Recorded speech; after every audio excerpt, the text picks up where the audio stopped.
All right, let's talk about something that I think hits home for pretty much everyone. Trying to build a new routine that actually sticks. You know, when you map out this perfect new life for yourself, only to watch it completely fall apart in, like, a week? Yeah, if that sounds familiar, you're definitely in the right place.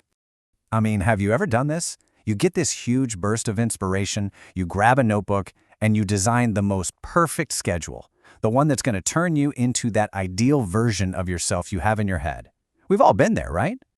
And day one, oh, it feels incredible. You're up at dawn, you're energized, you're checking off every single box on that list. You feel totally unstoppable. You're thinking, this is it. I finally cracked the code. This is the new me. But then, day 3 rolls around, and life does what it does. You sleep through your alarm, an unexpected meeting pops up, or you're just not feeling it. And just like that, poof, the motivation has vanished. The perfect plan is gone. By the end of the week, that whole revolutionary plan is just a distant memory. It feels like some weird dream you had. You're right back to your old habits, feeling kind of guilty and just wondering, what went wrong this time? Okay, so listen up, because this is the most important takeaway. You are not the problem. You're not lazy. You don't lack willpower. The issue isn't with you. It's with the plan itself. There's a huge flaw in the architecture of how we design these routines, and that's what we're going to break down. So first, let's get into why your plan is destined to fail. I call it the flawed blueprint. We're essentially building our new habits on a foundation that's designed to crumble from the very beginning. And this brings us to mistake number 1. We scroll online, we see some influencer with their perfect 5 a.m. routine, and we think, I should do that. But we completely forget that their life looks nothing like ours. They might not have kids or a 9-to-5 job or a long commute. Their reality is just not your reality. And this is the absolute core of the issue. When you try to copy-paste someone else's life onto your own, your brain just rejects it. It feels wrong and impossible to keep up because, well, it is. A routine has to be custom-built for your actual life. Okay, on to our next section. This idea right here is a total game changer. It's about the single biggest mistake we make. To fix our routines, we have to learn how to design for our worst day, not our best one. So what is it? What's that one thing that practically guarantees our beautifully crafted plans are going to fall apart? And here it is. We build our routines for a superhero version of ourselves, the one who's perfectly rested, super motivated, and has zero interruptions. We plan for a fantasy, but real life is messy. It's stressful days, low energy, unexpected problems, and when reality hits, that perfect plan shatters because it had zero flexibility. So if planning for our best day is the problem, what's the solution? Well, this is where we get practical. We need to build a minimum routine.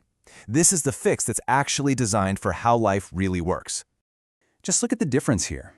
The perfect plan says work out for an hour. The minimum plan says do 5 push-ups. Instead of reading 30 pages, just read 1 page. Instead of a 20-minute meditation, just take deep breaths for 60 seconds.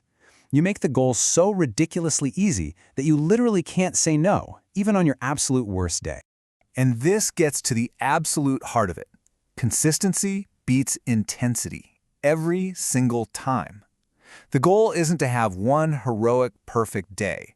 The goal is to just show up day after day.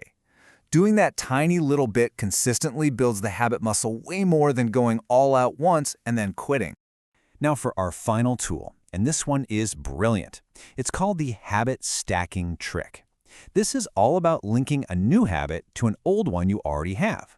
It's so powerful because it basically removes the need for motivation from the equation. The process couldn't be simpler. First, you pick something you already do every single day without thinking, like making your morning coffee. Then you attach a tiny new habit to it, like writing down one goal for the day while the coffee brews. Now, the old habit automatically triggers the new one. Here are some great examples. After you brush your teeth, you do a 1-minute stretch. After you pour your tea, you write down one daily goal. Before you get into bed, you put your phone down for 5 minutes. You're just finding these little anchor points in your day and connecting a new action to them. And this is the magic of it all. You're not relying on willpower anymore. The behavior just becomes automatic. Your brain sees you doing the first thing and knows the second one comes right after. You just do it. Ultimately, all of this requires a huge mindset shift.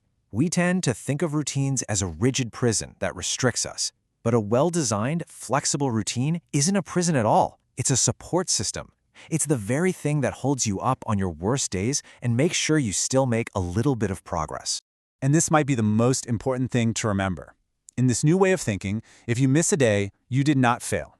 It is not a catastrophe. You haven't ruined everything. It was just one day. Your only job is to get back to it tomorrow. That's it. That's resilience. So I'll leave you with this question. Forget about the grand, perfect 5-year plan.